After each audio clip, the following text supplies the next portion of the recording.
जय श्री कृष्णा, जय उमा महेश। मैं सुशांता काबरा नांदेड़ से। त्योहार हमारे प्यारे प्यारे उजवने होते हैं, न्यारे न्यारे। पूजा अर्चना व्रत त्योहार हिंदू संस्कृति की है धरोहर। हिंदू संस्कृति की नींव त्याग व संयम पर आधारित है। इसे ही देखते हुए हमारे ऋषि और पूर्वजों ने हमारे त्योहार मनाए हैं। हमारे त्योहार सुख सौभाग्य के जनक, आयु आरोग्य के संरक्षक व परमात्मा की प्रसन्नता के प्रतीक हैं। हम जो भी धार्मिक कार्य करते हैं उसमें संकल्प आवश्यक है। संकल्प लेते समय कल्प से संवत, अयन, मास, पक्ष, गोत्र, तिथि, वार व स्थान लिया जाता है और यह लेना आवश्यक माना गया है। इससे हमें पता चलता है कि हमारा कार्य संकल्प से पूरा हुआ है।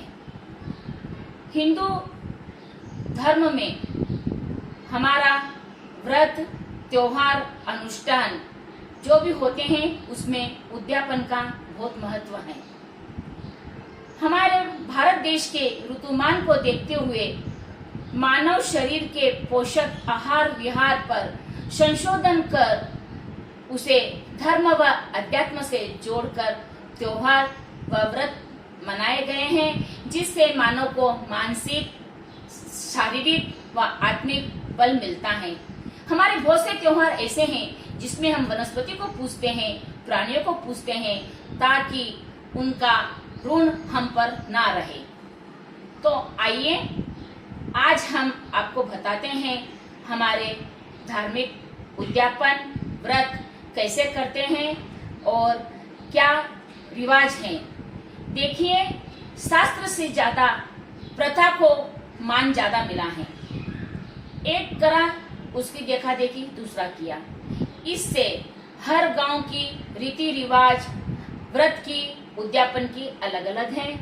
बहुत से किताबों की जानकारी लेते हुए हमारे पूर्वजों के मार्गदर्शन से मैं आपको आज धर्मराज जी, यमराज जी, चित्रगुप्त, बैतरणी एकादशी, निर्जला एकादशी और हमारी सौभाग्य की प्रतीक चतुर्थी का उद्यापन कैसे करते हैं बताऊंगी। सबसे पहले चतुर्थी का व्रत कल्याणकारी संकट निवारण हेतु होता है। हिंदू समाज की सभी महिलाएं चतुर्थी का व्रत करती हैं। वैशाख मास की चतुर्थी, भाद्रपद मास की बौला चौथ, कार्तिक मास की करवा चौथ, माघ मास की तिल चौथ यानी माई चौथ और प्रत्येक मंगलवार को आने वाली अंगारिका चतुर्थी जिसे मंगला चौथ भी कहते हैं। यह चतुर्थी हर महिला करती हैं। इसके पश्चात जो मास के प्रत्येक मास की कृष्ण पक्ष की चतुर्थी होती है 12 महीने की, वह बहुत सी महिलाएं करती हैं। इसका उद्यापन भी बड़ा धूमधाम से किया जाता है। भाद्रपद मास की चतुर्थी का उद्यापन में 6 महिलाएं, एक विनायकड़ा, जिसमें 6 महिलाओं में 4 चतुर्थी की, एक चांद की और एक छिंग चौथ की रहती है। विनायकड़ा की साक्षी माना जाता है। भाद्रपद की चतुर्थी के व्रत के उद्यापन में सभी महिलाओं को चूड़ियां पहनाई जाती हैं। उसी तरह करवा चौथ के उद्यापन में 6 महिलाएं, 4 चतुर्थी की, एक छिंग चौथ की, एक चांद भगवान की, एक विनायकड़ा। इसमें एक तांबे की गड्डी या स्टील की गड्डी जो भी है अपनी शक्ति अनुसार उस पर ब्लाउज पीस रखकर महिलाओं को दिया जाता है। कोई पानी भरता है, कोई शक्कर भर के देता है। अपने रिवाज के अनुसार अपन यह गड्डी 6 महिलाओं को देते हैं। इसके पश्चात आती हैं माई चौथ, तिलकोटा चौथ। इसमें भी 6 महिलाएं रहती हैं। 4 महिलाएं चतुर्थी की, एक छिंग चौथ की, एक चांद की और एक विनायकड़ा जिसे साक्षी माना जाता है। इसमें कटोरी में तिलकुट्टा भर के महिलाओं को दिया जाता है। सभी उद्यापन में साड़ी, ब्लाउज, सुहाग का सामान सास रहो या जिठानी, ननन, सुहागिन को दिया जाता है। कल्पना कल्पते हैं। और जो वैशाख की चतुर्थी रहती है उसमें भी 6 औरतें रहती हैं, जिसे 4 चतुर्थी की, एक छिंग चौथ की और एक चांद की, एक विनायकड़ा। यह तो हुई हमारे 12 महीने की 4 चतुर्थी, इसका उद्यापन। साथ में जो मंगला चतुर्थी आती है उसी का भी उद्यापन इसी तरह किया जाता है।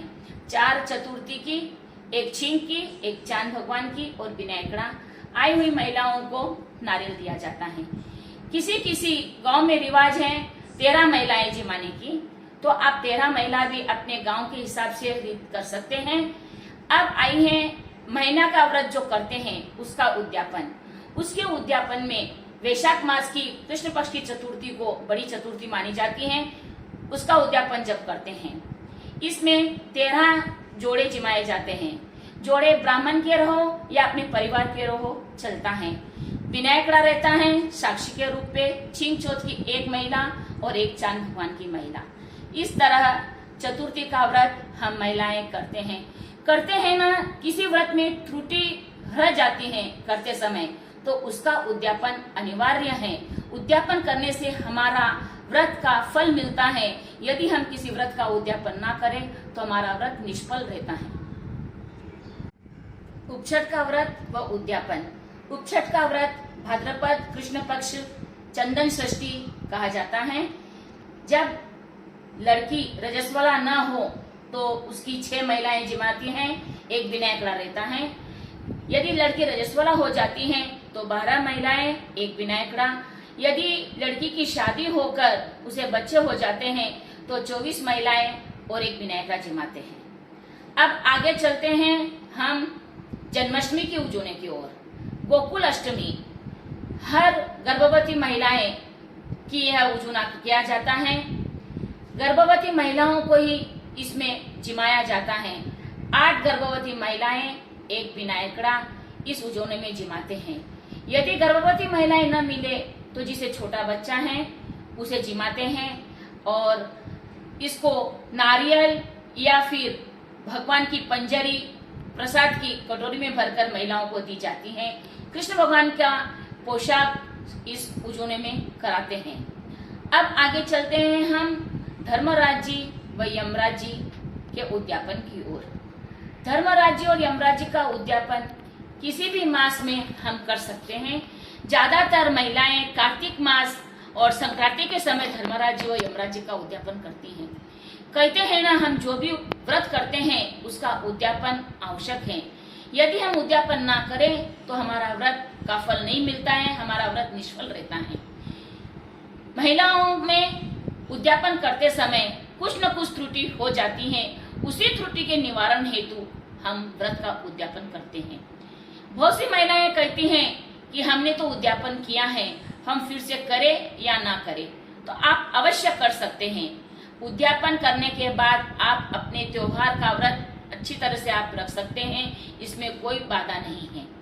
धर्मराज जी के उद्यापन में 13 पत्तला निकालते हैं। इस 13 पत्तल पर आधा किलो शक्कर का सीरा, पाव किलो पकौड़ी, पाव किलो पूड़ी और सब्जी धर्मराज जी के उजूने में रहती हैं, जो 13 ब्राह्मण को दी जाती हैं। उस पर यथाशक्ति दक्षिणा दी जाती है। यमराज जी के उद्यापन में आधा किलो गुड़ का सीरा, पाव किलो पूड़ी और सब्जी दी जाती है, वह भी 13 ब्राह्मणों को दिया जाता है। इस तरह धर्मराज जी और यमराज जी का उद्यापन है। इसी के साथ ही आता है चित्रगुप्त का उद्यापन। यह चित्रगुप्त जी ब्रह्मा जी के संपूर्ण शरीर से प्रकट हुए हैं और एक हाथ में सुंदर लेखनी और एक हाथ में किताब लिए अपना लेखा जोखा करते हैं। यमराज के साथ इनका रहना रहता है। जब प्राणी की मृत्यु हो जाती है उसे यमराज जी ले जाते हैं तो उसे किस मार्ग पे डालना है, चित्रगुप्त जी अपना लेखा जोखा उन्हें सुनाते हैं। चित्रगुप्त के उजूने में 13 ब्राह्मण को एक कटोरी में शक्कर दी जाती है, यथाशक्ति वस्त्र व दक्षिणा दी जाती है। एक ब्राह्मण को एक चांदी की पाटी, चांदी की कलम, सुंदर पोशाक, दक्षिणा व कंदील दी जाती है। चित्रगुप्त का व्रत मिंगसर की 12 को किया जाता है। सुंदर चित्रगुप्त का चित्र निकालकर एक दिन का व्रत करके उसका उद्यापन करते हैं। अब चलते हैं हम एकादशी। प्रत्येक मास में 2 एकादशी, कृष्ण पक्ष की और शुक्ल पक्ष की। निर्जला एकादशी का व्रत ज्येष्ठ मास की शुक्ल पक्ष की एकादशी को किया जाता है। जिसे 12 महीने इस निर्जल व्रत को करना है तो इस एकादशी से शुरू करते हैं। जिस प्रकार निर्जला एकादशी को यह व्रत किया जाता है, प्रत्येक पक्ष की जो 2 एकादशियां आती हैं, प्रत्येक मास में दोनों पक्षों की एकादशी को निर्जल का व्रत किया जाता है। और इसके उद्यापन में अपने यथाशक्ति कोई तांबे का घड़ा देता है तो कोई मटका देता है। पानी छानने के लिए कपड़ा और कटोरे में शक्कर यह ब्राह्मण को दिया जाता है। 12 महीने की 24 एकादशी के 24 घड़े, 2 अधिक मास की एकादशी के मिलाए 26 घड़े ब्राह्मण को इस उद्यापन में दिए जाते हैं। बेतरनी का व्रत व उसका उद्यापन। बेतरनी का व्रत मिंगसर मास के कृष्ण पक्ष की एकादशी, जिसे उत्पत्ति एकादशी कहते हैं, उस एकादशी को किया जाता है। प्रत्येक वर्ष में जो एकादशियां आती हैं, दोनों पक्षों की 24 एकादशी, 1 वर्ष तक यह व्रत किया जाता है, जब तक वो मिंगसर मास की उत्पन्न एकादशियां आती हैं जब तक। दशमी के दिन एक टाइम भोजन, एकादशी का व्रत, निकोट और 12 को एक टाइम भोजन किया जाता है। बेतरनी नदी बहुत ही भयंकर होती है। जब यमराज हमारे प्राण लेकर जाते हैं तब हमें बेतरनी नदी को पार करना पड़ता है। खून से भरी हुई यह नदी रहती है, जिसे वो माता हमें पार कराती हैं यदि हम बेतरनी का व्रत करते हैं तो। बेतरनी के व्रत में उद्यापन का बहुत महत्व है। बेतरनी के व्रत के अंतर्गत गोदान का मान बहुत बड़ा है। गोदान करना आवश्यक है। यदि हमारे से गोदान न हो तो चांदी की छोटी सी गाय बनाकर उसे ब्राह्मण को दिया जाता है। 24 एकादशियां रहती हैं तो 12 महीने के हिसाब से 12 ब्राह्मण के जोड़े और 2 एकादशी आती हैं हमारी अधिक मास की, तो उसका एक मिला के 13 ब्राह्मण के जोड़े बेतरनी के उद्यापन में जिमाए जाते हैं। ब्राह्मण को, पुरुष को कपड़े ना जुड़े, 5 कपड़े ना जुड़े तो टावेल और टोपी दी जाती है, और महिलाओं को साड़ी ब्लाउज दिया जाता है। यदि अपने से साड़ी ना घड़े तो ब्लाउज पीस और साथ में जनेऊ का जोड़ा दिया जाता है। इस तरह बेतरनी का उद्यापन हम करते हैं। जय श्री कृष्णा, जय महेश।